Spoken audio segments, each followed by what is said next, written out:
So let's talk about, has the war resumed in West Asia? Tensions once again that seems to have been escalated with the U.S. Central Command now launching a series of military strikes against Iranian targets in response to what it says were Iranian attacks on 3 commercial vessels transiting the Strait of Hormuz. Now, reports suggest that the strikes were intended to impose heavy costs on Iran for targeting civilian crude commercial shipping in international waters, with Washington now also describing the attacks as an unjustified act of aggression and a violation of the recent ceasefire. Let's in the meantime get you an understanding what has now happened in the last 48 hours of this escalation zone once again being reported as the Strait of Hormuz has now turned again into a virtual battlefield. Now, what is being said on the 6th of July, a tanker that was hit near Lima in Oman, fire that also broke out on board the commercial tanker. Then it was a Qatar-based LNG tanker that was also reportedly struck by a drone, and Qatar has now been blaming and calling this to be as a violation of international law.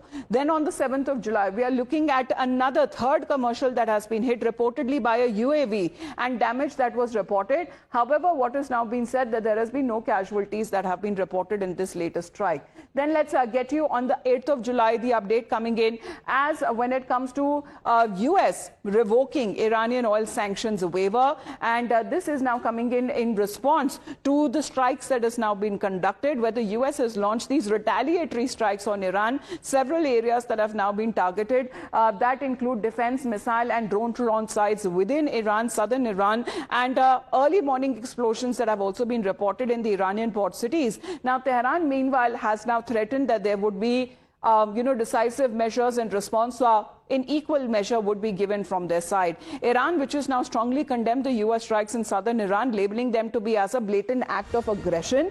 And that has now taken place while the body of the late Supreme Leader was being hosted for the funeral procession in Iraq. Now, the Iranian president seems to have hurried back to Iran, and this seems to be in a statement that has now come in from the military, warning that the armed forces of the Islamic Republic of Iran will also deliver a crushing response to the US actions. And this is now coming across as far as the Strait of Hormuz management here is concerned, because Iran wants a complete and total control, and the military now says that Iran will not allow any outside interference. Let's connect with Srinjoy on this. So Srinjoy, Strait of Hormuz still continues to be the bone of contention as far as both sides. US wanting it to be a free waterway as it is international waters, the situation to come back before the war, before the 28th of February. However, this Iranian side has been wanting complete control, especially when it comes to the management of the Strait of Hormuz. Before the war, any ship could go through the Strait of Hormuz without any permission, without any toll, without any fee. Now, after the war, the Iranians say that, look, the Americans attacked us, the Americans hurt our country, there's been enormous damage to our installations, we need money to repair the damage, which is why the toll, at least that's the argument for the toll. The point is, this is not something the Americans like, particularly because their allies, the Qataris, the Arabians, Saudis, the Kuwaitis, none of them like the idea, because it's their oil that is going through the Strait of Hormuz. It's their LNG that's going through the Strait of Hormuz. And they don't want enormous tolls, enormous fees to be paid for each ship that is transiting, which is why there is this difference of opinion. And this may not be the only reason for the fighting, because the problems in the Lebanon continue to be what they were. There has been intermittent fighting for a while, and the Hezbollah have been attacking northern Israel. The Israelis have been hitting back. The Hezbollah has been moving towards the north, particularly their leaders towards Beirut. The Israelis have been attacking Beirut. Yes. So all of that has happened in the past, and this cannot be wished away.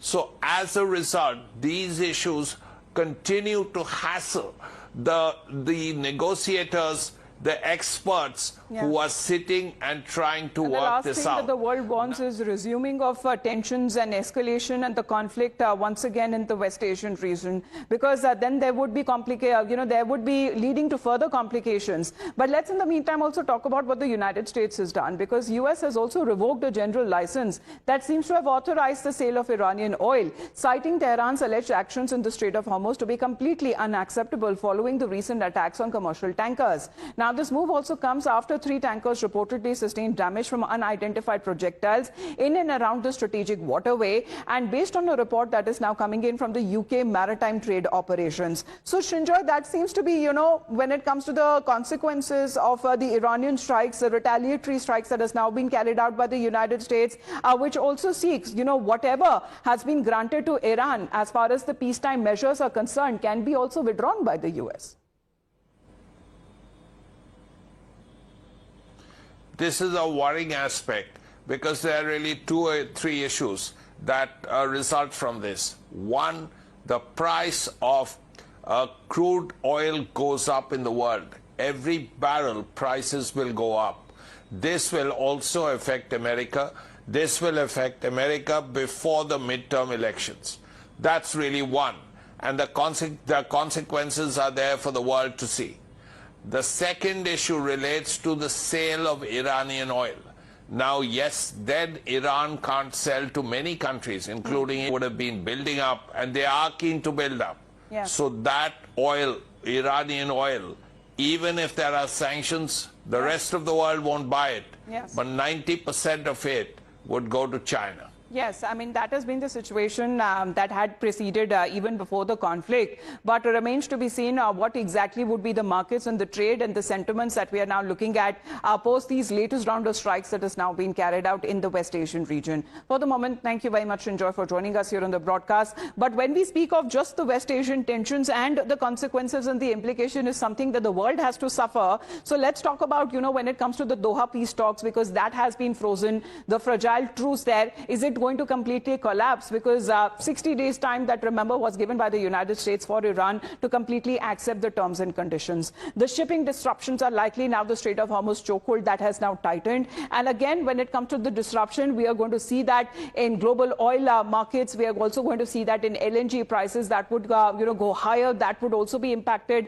Then when it comes to war risk insurance premiums, especially for the vessels, these are commercial tankers to say that are now coming under attack. That is also likely to go up. And the markets will also turn very volatile amid the fresh tensions. And the US-led naval presence in the area will also be a threat when it comes to the commercial traffic, moving in and around that very crucial waterway. That seems to be the concern on the international front that we are picking up.